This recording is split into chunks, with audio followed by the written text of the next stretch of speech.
evening, and thank you for joining us for another Grape Minds video where Mike is going to talk us through the tasting that's taking place tonight, which is a Rhone Valley tasting.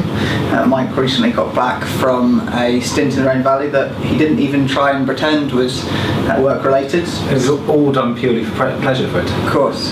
So he's going to show us some of his favourites from the Southern Rhone now. Yeah. Yes. Welcome along, everybody. So yeah, we're just doing two southern styles of Rhone wine. North is quite different. It's almost a different region, so maybe another time we'll get onto that.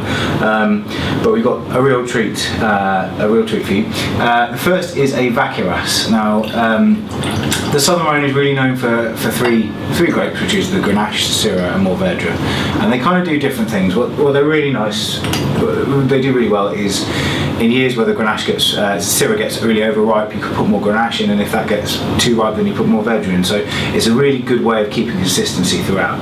So when you buy a Southern French, a Southern Rhone wine, you can pretty much rely on the fact that it's going to be of a good standard. So this was a 2016, which is about the greatest year the Rhone's had, certainly in the last sort of couple of decades, and as a result, all of the grapes kind of showed themselves really nicely.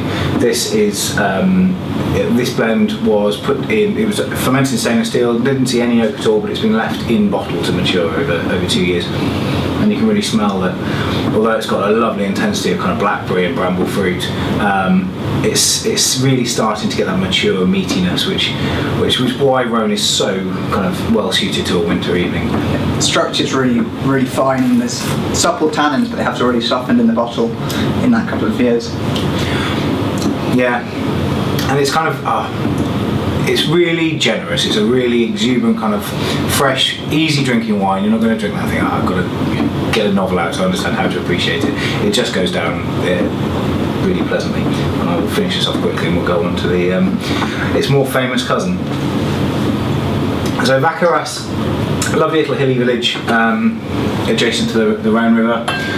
This is Chateauneuf-du-pape, so named after the Pope's castle near Avignon when the seat of the papacy was changed in the 14th century, which has no bearing on the wine itself, but it's also a really ancient, oldest French appellation. And huge area, huge variety of quality of wines in there, but Chateauneuf-du-pape is about as good as it gets. They only have 18 hectares of land, so it's managed by a single winemaker, and everything is kind of done with love. And when Graham and I tried this at a wine fair earlier on in the year, this was something, I understand why Chateauneuf-du-pape is so well regarded and special, and there's real perfume in that. There is a freshness of fruit. There's this underlying almost charcoal smokiness on the nose as well, which is really complex. Yeah. It's a big old piece. It's a 14% wine, but Southern Rhone does tend to be. That's what Grenache really gives you. Interestingly, this year, generally not a great year for Chateauneuf-du-pape, but because of the love that they put into each parcel, they've taken their Syrah out completely, didn't put any of it into that was sold off to other people, and they've kept it on a Grenache and Mourvèdre almost entirely. There's a couple of the other little grapes that you're allowed in Chateauneuf, but that result is a beautifully perfumed, really round, really intense wine. And it just goes on and on. What do you think, Fred?